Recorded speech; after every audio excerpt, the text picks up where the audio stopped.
Hello, everybody, and welcome to another episode of Child Abuse Awareness with Darlene J. Clark. Be a part of the solution instead of part of the problem. Let's get this show on the road. I always like to start out with Bible verses. So, Matthew 18, verse 6. But whoso shall offend one of these little ones, which believe in me, it were better for him that a millstone were hanged about his neck, and that he were drowned in the depth of the sea. Make sure you know that to take heed, that ye despise not one of these little ones, for say unto you, that in heaven their angels do always behold the face of my Father which is in heaven.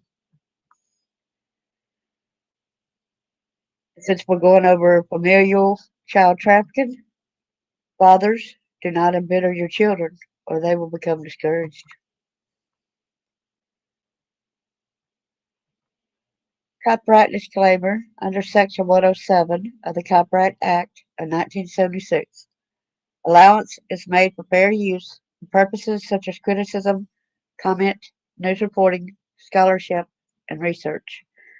Fair use is the use permitted by copyright statute that might otherwise be infringing. Nonprofit, educational, or personal use tips a balance in favor of fair use. I will go ahead and put trigger warnings up here because this is a deep subject. First and foremost, I want to show y'all I do have the third book out there at Amazon. Our friend Get to Know wrote a little poem for me at the very beginning, so it's in there as well. It's correction. Okay, hold on. Over here to the comments where I can see. Hey, Jason, good to see you. Thanks for coming, man. Jason's at Facebook. So this is how you'll be able to find it. See, you notice right here at the top at all, it says Darlene J. Clark Shattered Innocence Revised. It's not popping up that way, right? It's not showing up. So what I have to do is bring the drop down to books. And then do like this. And voila, there's the third book right here. That's how you go ahead and try to find it. You have to make sure that books is chosen. That's the only way that it shows up in the search. It's kind of weird because I'm used to it showing up the other way, you know. But you can get it in Kindle, hardcover, and paperback. Without further ado, and y'all all know that I have been trafficked by my own family. So basically, that's what this is about. So no one can hurt you like family. What we know about familial trafficking, identification, and response. Can y'all hear me okay? Please put a 1 if you can.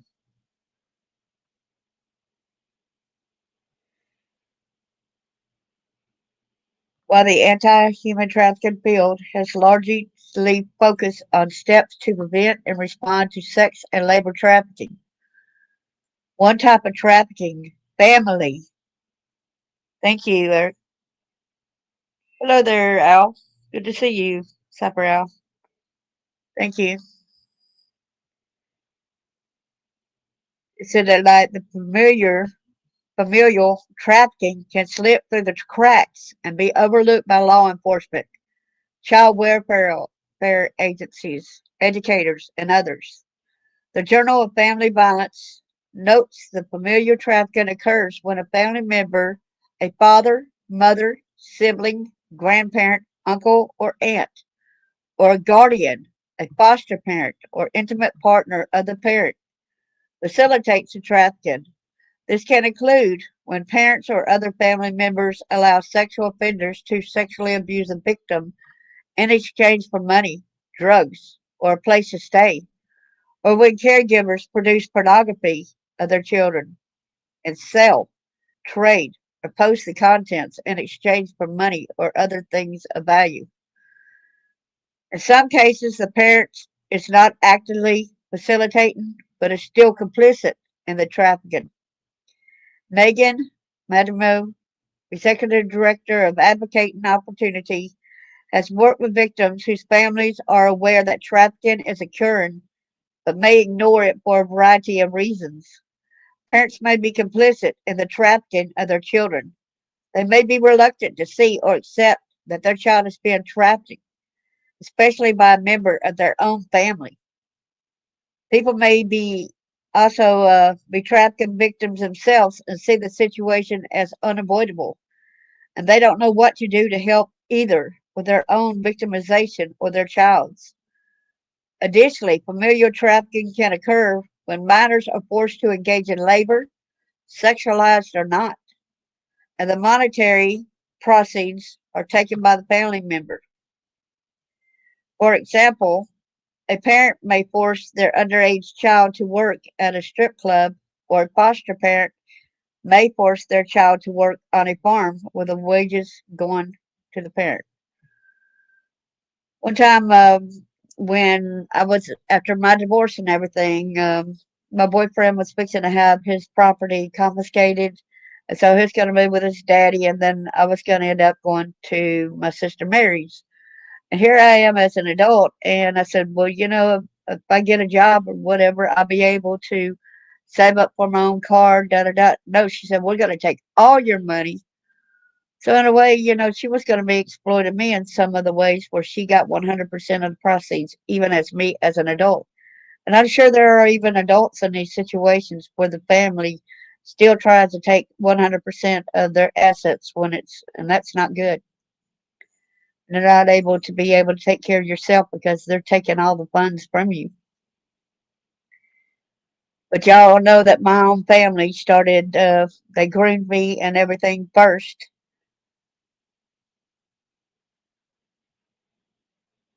So in 2017, the International Organization of Migration estimated that 41% of child trafficking situations are facilitated by family members or caregivers.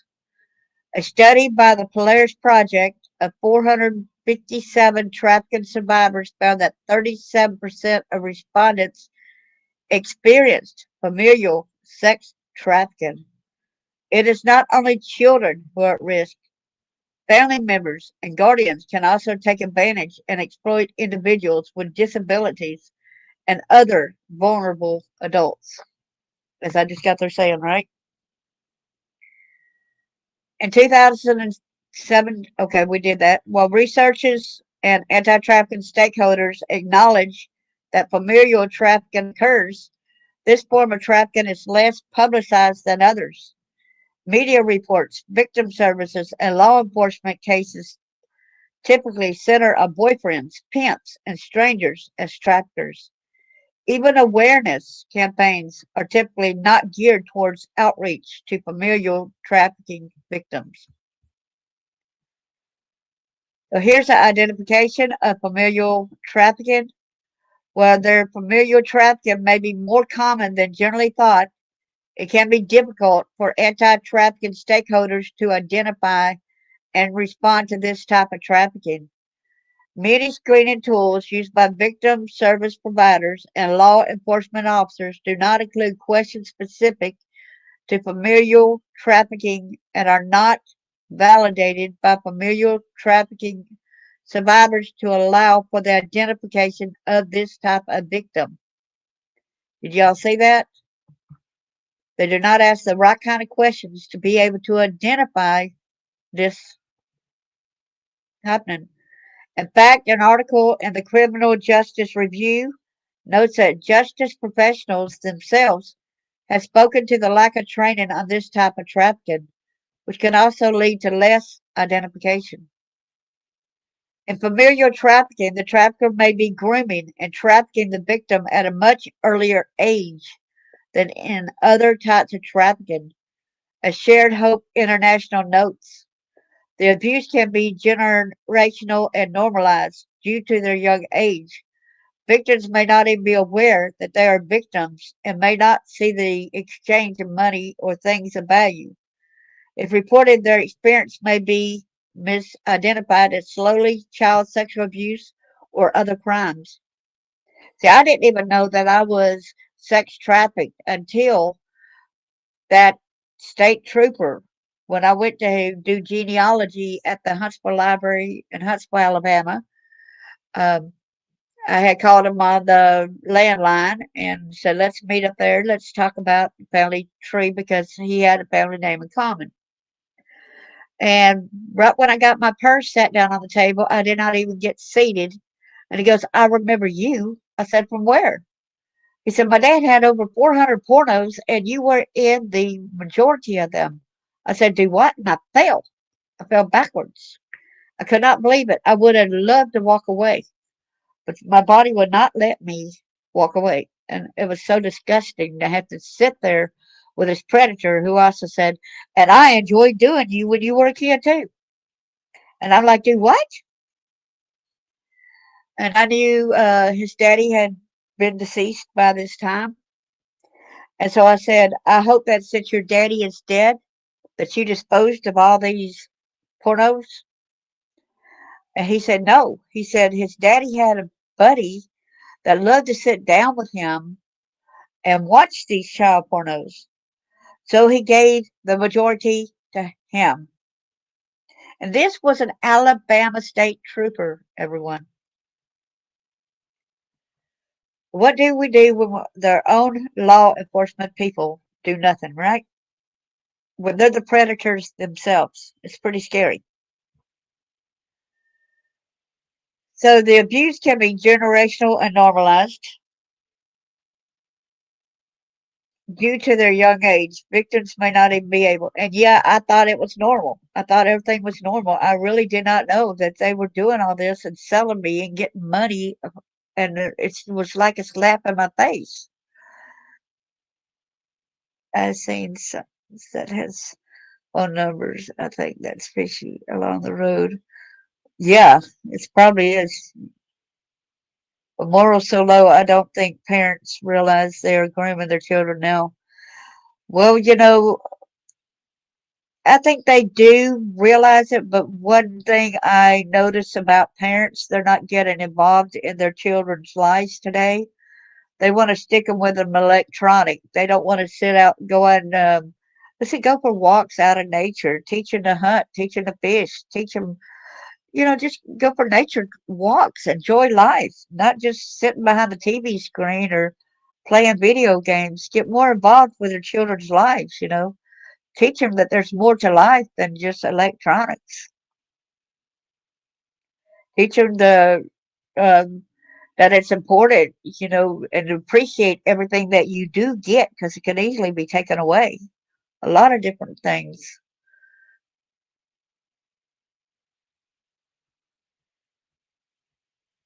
Additionally, the victim may find it challenging to speak out due to her loyalty to and reliance on their family. They may also feel deep shame about the situation and the need to protect their family.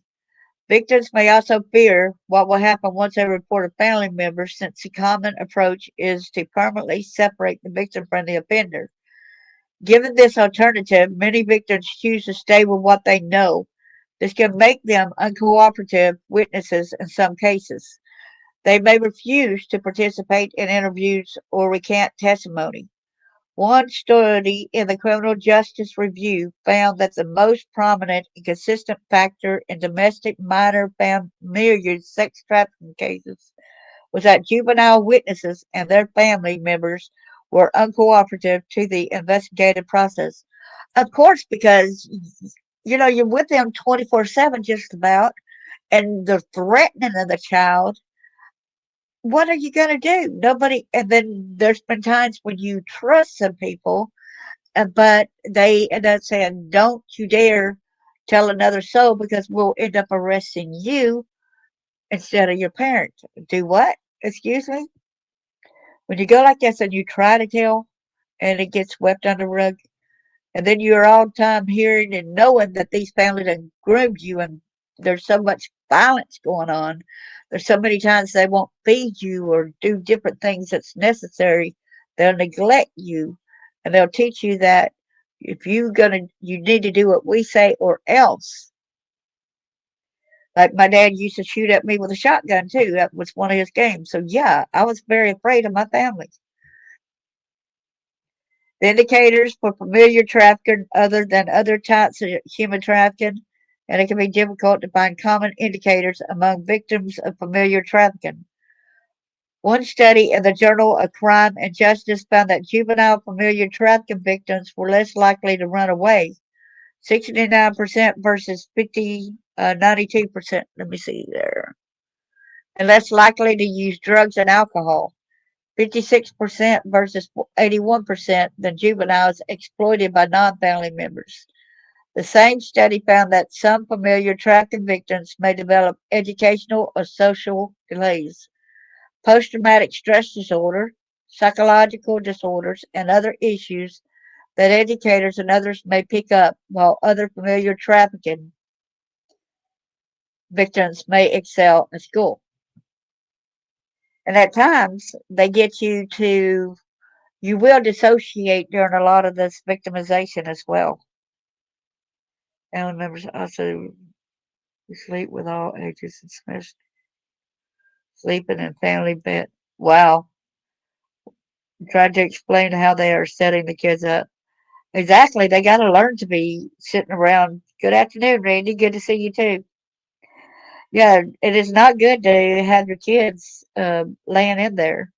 We've seen some recent stories, and we're all sick to our stomach thinking about the Summer Wells case. I hope to gosh that they find her alive. It was a sick, sadistic situation she was living in. One doctoral dissertation found that substance use addiction in the family was common in domestic, minor, familiar sex trafficking cases reported by justice professionals. 75% of the cases in the study involved family members selling a child in exchange for drugs. One professional noted that family trafficking is often prominent in communities where drug addiction to heroin, fentanyl, and meth is prevalent. Other risk factors noted include domestic violence in the home and acute poverty. The last time I spoke to my mom was 2001. I tried to give her another chance, noting that she had done, was selling me from age 2 to men to do whatever they wanted. But I was trying to say, okay, let the past bygones be bygones. Let the past, let's be mother daughter, right? I forgive you. The first words out of her mouth was, "Are you showing your naked body to men or selling your body to men?" I said, "No, Mom, I'm an adult now. I have a choice." Put in mind, this was 2001. She goes, "Well, when you were born, we taught you. That's what you were made to do. You were made to show men your naked body and to sell your naked body to men." I said, "Mom, I'm an adult now. I have a choice. I refuse to do that." Her next thing that come out of her mouth, it baffled me. I hung up on her. I never spoke to her ever again. The words she said was, "I wish I would have killed you when you were a baby like I wanted. All because you're refusing to do this. I wish I would have went ahead and killed you." So what, excuse me, that's not much of a mother. Not a mother at all. So I never had any more ties to her. I got siblings who fussed at me and said, "Well, you needed to still clear up with her. You needed to still, she's your mother. She had it worse than you, all this other kind of stuff." I don't care if she had it worse than me. I don't care. She had a choice on doing what she did in her life. But going and trying to hurt a child and even telling them on in adulthood that you need to still doing what we taught you to do since birth are like, do what? Do you know how shocking that is to hear from a mother? Oh man. So familiar trafficking requires specific identification and a unique individualized response. Law enforcement officers, child welfare workers, and other stakeholders who specialize in human trafficking may not be trained in the unique characteristics of familial trafficking. Even when trafficking or abuse is suspected, parents or guardians of the victim may still participate in interviews, a practice which can be dangerous and harmful to the victim. Additionally, services geared towards reuniting a trafficking victim with their supportive family may not be useful to familiar trafficking victims who were exploited by their own family and may not have a healthy support system to rely on. Even those familiar trafficking survivors working in the anti trafficking field as consultants, service providers, and other professions often feel that their experience is neglected or overlooked. Pretty much so, yeah, we feel like our experiences and when we go like this and we're trying to help out now, because now I'm trying to work out and share my story, and a lot of times it just gets swept under the rug. I try to volunteer my time here in this city. I keep being turned down to speak to others to try to get this out, and it feels like it's I'm butting heads. I'm butting heads with it, and it's important that we get the word out. It is critical that child welfare workers, law enforcement educators, and others who interact with potential familial trafficking victims be aware of what familial trafficking can look like and how to respond. Law enforcement officers need to go beyond short interactions with victims. As Megan Madamo discusses, the ideal partnership between victims and law enforcement should involve real relationships and rapport. Law enforcement officers should be open and available to victims, while acknowledging that the reporting and legal process is jarring and difficult, thus allowing victims to make their own choices and decisions. It requires anti-trafficking stakeholders to provide an individualized response rather than relying on the same approaches and resources that they use for other crimes, including in other types of trafficking. While it can be difficult to identify and respond to this type of trafficking, Carolyn Potter, Chief Executive Officer of the Well House and member of the Alabama Attorney General's Alliance on Human Trafficking, explains that additional attention and focus on familiar trafficking can lead to breaking generational cycles of abuse and empower survivors to have a voice in their healing. There's learn more at this site. It's No One Can Hurt Your Family. This is at the cots.usdoj.government. It's got archives, it's got publications, it's got contact us, navigating the unique complexities of and familiar trafficking, uncovering familiar trafficking, Adara James' story. She's also a survivor, study from National Center for Missing and Exploited Children. Family members are involved in nearly half of child trafficking cases. Familiar trafficking warning signs and human trafficking by families. So let me go to the next thing right here. His family members are involved in nearly half of child trafficking cases. See, I don't know if my father had gave me drugs or nothing. They separated when I was 4 years old. And that's when the state troopers, I had asked him how old was I in the child pornos. He said I was from ages 4 to age 11. So this had to be after the divorce with my mom. My mom actually took me out for trafficking things, but then dad exploited me with these men on child pornos with adult men. So they actually did take me to the back room of an auction house and sell me to some of these men. Okay, daddy did actually take me to Atlanta, Georgia, and sell me when they went on vacation. Dad did take me to other parts like Mississippi and sell me to people, Tennessee and sell me to people. Okay, so it's not just the child pornography; it's actually human trafficking. Family members are, like it says, are involved in nearly half of child trafficking cases. New data from the World's First data portal to include human trafficking data contributed by multiple agencies. Almost half of identified cases of child trafficking began with some family member involvement, according to newly released data from multiple organizations that have been analyzed together for the first time. These statistics are based on data released through the Counter Trafficking Data Collaborative, the world's first data portal to include human trafficking cases, data contributed by multiple agencies. The extent of family involvement in the trafficking of children is up to 4 times higher than in cases of adult trafficking, showing an urgent need for enhanced counter trafficking efforts specifically targeting children and their families. Sometimes I wonder if I fell asleep in a car just going down a road, just because it wasn't all the time that I fell asleep, while we were traveling, but it makes me wonder whether or not they had drugged me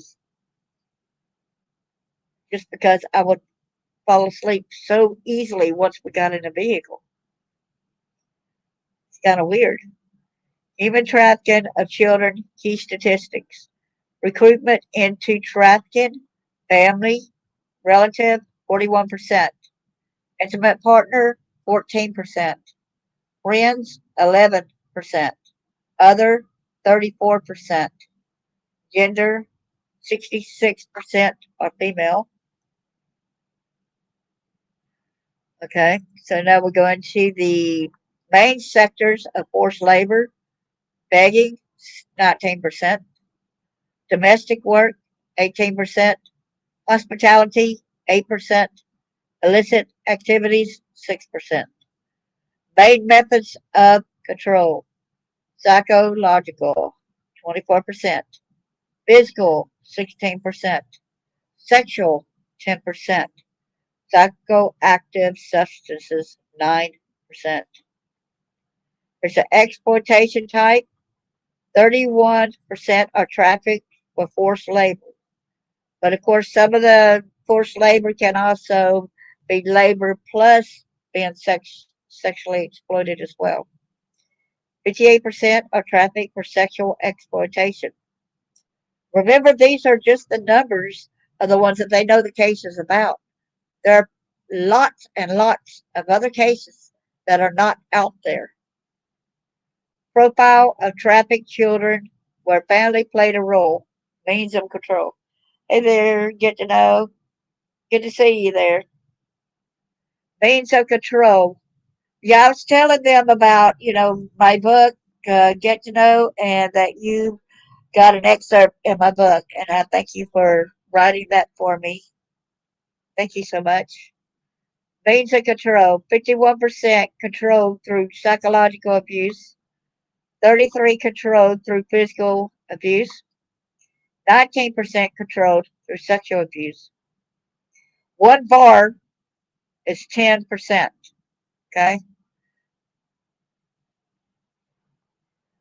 So gender: 72% are female. Exploitation type: 68% are trafficked for forced labor, 36% are for sexual exploitation. But like I said, that can intermingle the trafficked with forced labor into sexual exploitation as well.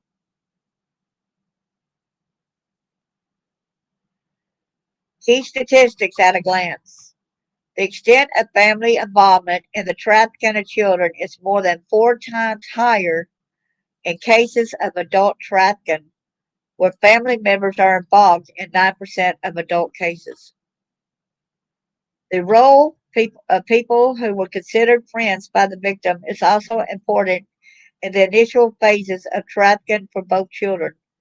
11% of cases, and adults, 8% of cases. Adults are most frequently recruited into situations of trafficking by an intimate partner. 15% of cases, which is also common in cases of child trafficking, 14% of the cases. And when I was let's see, 11, then my mom got custody of us for 2 years, and when I was 14, we came back. But after my dad died when I was 14, my siblings full-blooded siblings went back and they ended up moving back to Florida with mom. And they said, well, if daddy kept abusing you and everything, why did you not want to move back with mom? I said, well, it's obvious. It's obvious why I didn't want to move back. Her telling me that when I was there living with her in between 11 and 13, if I wanted food to eat, I need to get out there and sell my body. But instead, I walked around and was hungry. Instead, when she was at work, I would sneak in the house, get me a mayonnaise, ketchup, salt, and pepper sandwich. That's in my book, okay? I know it's not much to eat, but you do what you got to do when you're a kid. And I was refusing to get out there and prostitute myself out, sell myself. I valued myself more than that. But she said if I wanted to eat, that's what I was going to do. So I basically starved. And y'all think I wanted to go back over there to that? At least when my daddy and me being abused, I had a bed to sleep in, had more of a likelihood of having food in my tummy. I had a roof over my head. And every once in a while, my daddy would actually hug me and tell me he loved me, right? Thank you so much, old lady O. But now I can use all that to try to help other people see, the road. And I can imagine all the different people that looked at me probably like I was low life or whatever like that. But I kind of find out people were telling me that they liked having me around, yet my mother was telling me, no, don't go over there. They don't want you there. I kind of find out they did want me there. So I just wandered around the railroad track and just walked around. And how did I not get a heat stroke? Had to be the will of God. The role of victims' intimate partners in the initial phases of trafficking is strongly linked to trafficking for the purposes of forced sexual exploitation, with intimate partners being involved in 91% of these cases. This relationship holds true for children, where 98% of children that have been recruited into trafficking by their intimate partners end up in situation of forced sexual exploitation. I did a case the other day. I think it was my last stream, where a 15-year-old's been missing since 2020. It was her boyfriend that promised her these things and stuff, and they did rescue her from Bassinet Street in Texas at one time. She was staying with her grandmother for a little while, and then they said, well, we're going to trust her giving her cell phone back. Once she was given her cell phone back, she went missing again. So she's been missing since then. And um, her mother says she recognizes her daughter, the freckles on her face, and she wasn't getting help through all these different agencies. They were not helping her look and helping her look up the pictures of her daughter or whatever. So she had to go on these sites and she found a picture that looked like her daughter. And she said that was in 2021 and that was in Atlanta, Georgia, off the dark web where they're selling her in Atlanta, Georgia was the last time. I hope and pray that the girl gets found. She is now 20-year-old. Y'all can go back and look up that last post where you can see how she will look today. If anybody is to see her, get the word out. Her family is really looking for her hard.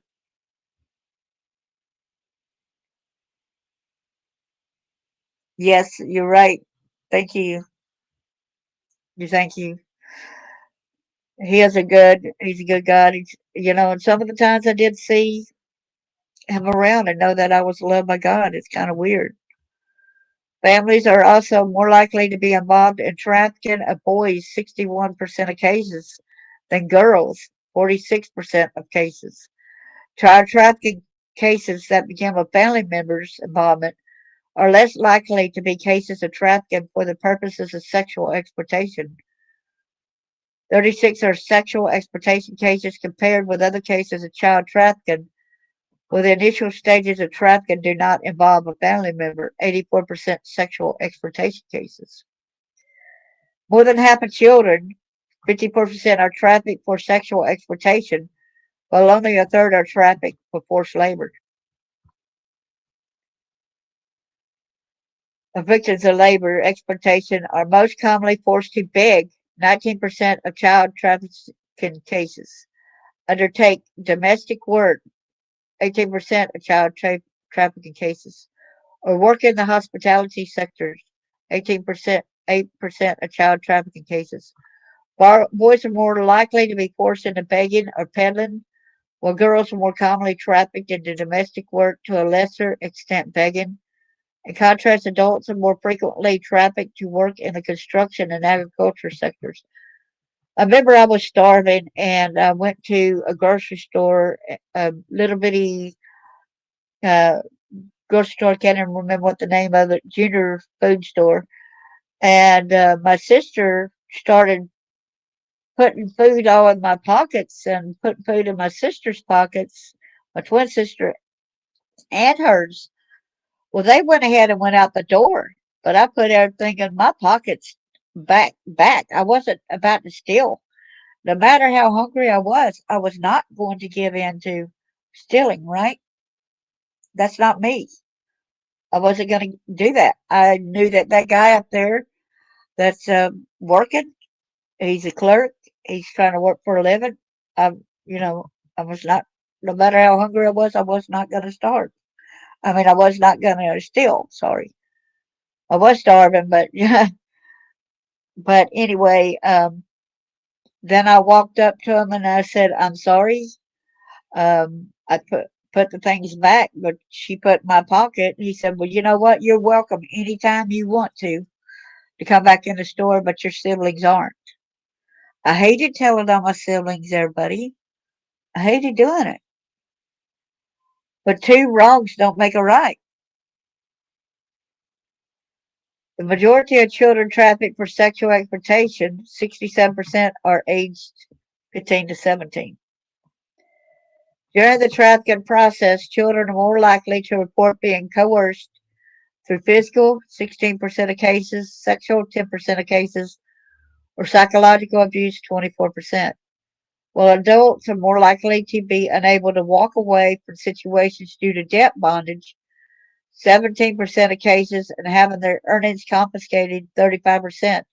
Adults are more likely to be deceived into situations of trafficking through false promises, 42% of cases. They then have passports confiscated, 7%. Are threatened with action by law enforcement, 11%. If they have an irregular status and have restrictions placed on their freedom of movement, 37% of cases. Children are also commonly manipulated through the use of drugs and alcohol, 9% of cases, including manipulation of addictions. Children tend to be trapped in situations of trafficking for about 1 year and a half, while adults are in the process for slightly longer than 2 years. Age of trafficking, girls and boys. Down at the bottom, it says 0 to 8 is the dark. Let me make it bigger where y'all can see. I don't want to be uh, trying to get it over there a little bit. Get it down further, maybe. See right here, it says 0 through 8 years, girls. 9 through 11 years. Then there's 12 through 14, and 15 through 17. The boys are 0 through 8 years. Look how that rises up with a 0 to 8 years for boys. 0 to 8 years down here, that's not as many girls. See, 9 to 11, there's a lot more boys there. 15 through 17 is on up here. So it says basically the majority of girls trafficked are 15 to 17. But then again, this is going by something that they don't have all the statistics in place. It said victim's relationship to their recruiter, adults and children. Other is right here. It said family is right here. Friend, intimate partner.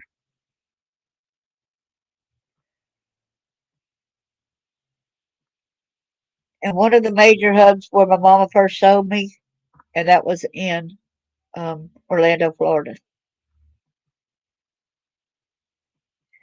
About the Counter Trafficking Data Collaborative, it's a new data portal initiated in IOM, the UN Migration Agency, UN, sorry, in partnership with Players, a non-government organization that works to combat and prevent modern-day slavery and human trafficking, to host the world's largest open access. Okay, so we'll go on further down. There's some more things there's some tools and stuff that we need to show too. It said taken all together, family members, friends, and intimate partners are involved in the initial stages of human trafficking for a third of adult trafficking cases and around two-thirds of child trafficking cases. A substantial proportion of trafficking cases, therefore, involve persons who have intimacy, bonds of trust, and familial ties with the victims in the initial stages of trafficking. I don't try to talk too much about my an older sister's life, but mom had sold her to a police officer in Florida. Well, the guy was supposed to end up raising her until she became the age where he could marry her. So, but my sister kept running away. Then my mom would put her back in an orphanage, and then get her out about 3 days later. Take her back over there to that police officer's house. My sister would run away again. The last time my mom kept her in the orphanage until she aged out of the orphanage. That's a little tidbit on that. But we don't talk today because she said she wishes that she would have went ahead and stayed with my dad and went ahead and took the sex abuse because she feels like if she would have stayed, then dad wouldn't have done that to me. But it's not her fault. It's not her fault what my parents did or what any other parents do. It is the parent's responsibility on how you raise up a child and what you do with a child. Well, thank you so much. I'm trying to bring awareness to it. Appreciate it. So, what we need to know, trafficking usually begins with a family member. Traffickers can be a parent, grandparents, cousins, aunt, uncle, etc. Many commercial sexually exploited children in the United States have been sexually abused in a family situation. Y'all see that? Males are just as likely as females to be trafficked by their family. Most kids who are sex trafficked don't consider themselves victims. Many of them have been conditioned to normalize the situation. Like when I was, after I had to have a certain hysterectomy still in my 20s, um, I could not believe when the surgeon, my doctor, had come in there and put up a chair in the hospital and he said, "Have you been abused?" And I just looked at it like normal abuse. And I said, "Sure, but that's behind me now, right?" He said, "I have never seen a lady as messed up internally as you were. You were sadistically, horrifically, sexually abused." He said, "Your kids are a true miracle. You shouldn't even had the kid, been able to have kids." And I said, "Well, I know they're a miracle because both times I got down on my knees and prayed to God for me to have a child and it be a boy." Because I was thinking boys couldn't be exploited like girls. Boy, I found out later they can be you know, they can be exploited as well. Then, so when he told me that I had better start getting psychological help, and I said, "Well, I'm fine. I thought I was fine." And then, because I did not know about all this other stuff happening. So once he opened up Pandora's box and told me about, me being traumatically like as bad like that, then all of a sudden the nightmares began. And you would not believe it. It was kind of hard to even lay down because every time I closed my eyes, I was seeing these grown guys coming at me. All these dark figures coming at me to try to grab me. It's horrific, y'all, what you undertake when you are first unraveling these things that you have hidden, blocked out in your memory. It's devastating. I really did not think that I would be able to live with it. At one point, I went 8 days straight with no sleep at all because I would jump back up. I ended up having to put myself in the hospital because I wasn't thinking rationally after 8 days. It's a wonder I still lived, right? Although 14 to 16 is a common age for victims to be trafficked, with familial victims, typically the abuse starts at a much younger age. Often emotional, psychological, physical, and relational isolation is a hallmark factor to familial trafficking. Like, remember in my book, I got that my mother would abandon us for a week at a time, my mother and father, and leave us kids at home alone. So there was neglect, emotional, psychological, physical, it's all that right there, right?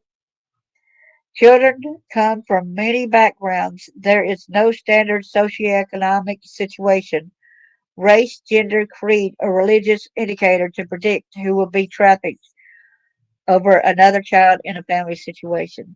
And there's no way to know also about the victimization that's people say, well, it's all just Catholic. It's not just Catholic. There's Church of Christ, there's Baptists, there's Methodists. It comes from every walk of life.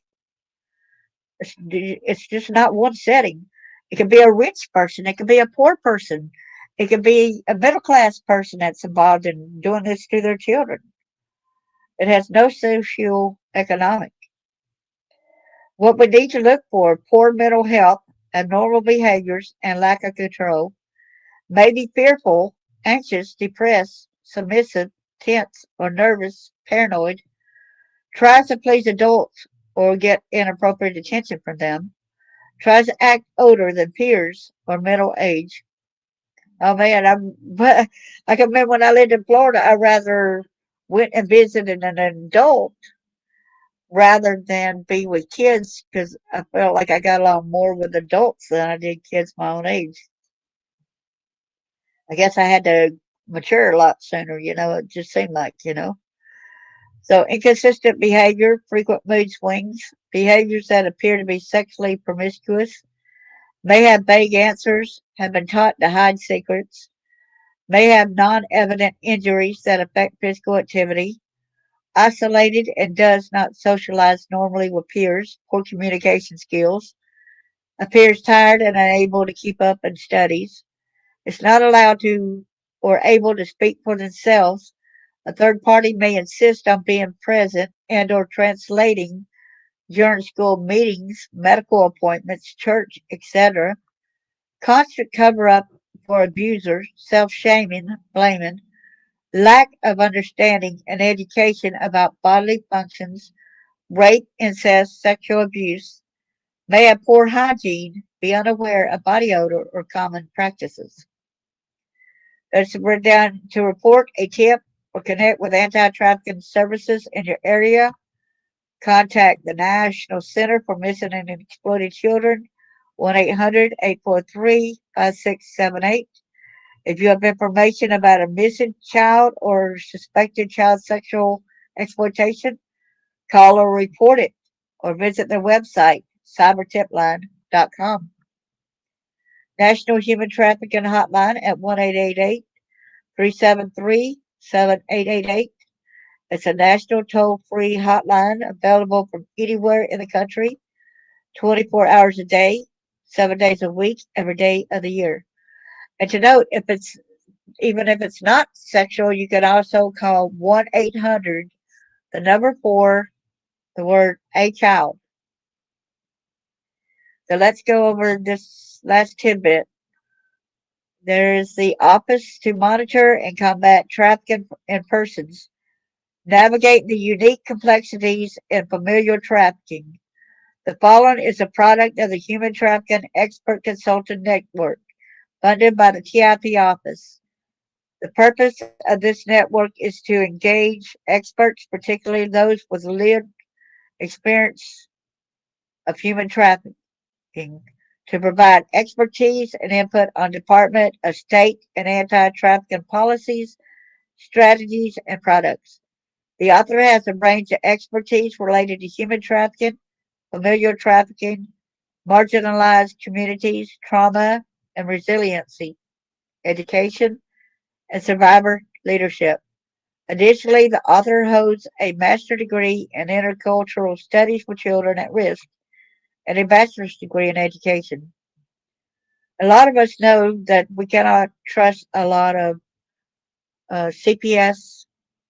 A lot of people have been violated by CPS, and they're one of the main places where children are trafficked, and we all are seeing that in our government today. In 2017, IOM estimated that 41% of child trafficking experiences are facilitated by family members and or caregivers. Notably, governments and anti-trafficking stakeholders overlook familiar trafficking, which is when a family member or guardian is a victim's trafficker or the one who sells a child to a third-party trafficker. I can remember when my mother took me into a grocery store, not a grocery store, but a restaurant. Here I was, 2 years old. She dressed me up in a dress, and I thought, oh, good. We're going to get mother daughter time. I wanted a relationship with her, right? So she took me into there, and she didn't even let me have anything to drink or eat. And these guys would come up and say, oh, what a cute little girl. You want to buy her? Some of the men just walked off laughing. Well, some of the men actually said yes. Mom said, well, you can do anything you want to her, just bring her back alive. So that's how she trafficked me in Orlando area when she took me to a restaurant. And these guys were told, just bring her back alive. Do anything you want to with her, just bring her back alive. Whew, okay. So, notably, governments and anti-trafficking stakeholders overlook familiar trafficking, which is when a family member or guardian is a victim's trafficker or the one who sells a child to the third-party trafficker. Sorry. The anti-trafficking field has identified and delineated the recruitment, grooming, and exploitation practices traffickers use in various scenarios of both sex and labor trafficking. Based on the knowledge, the field has adapted anti-trafficking efforts to support survivors in specific, appropriate, and effective ways.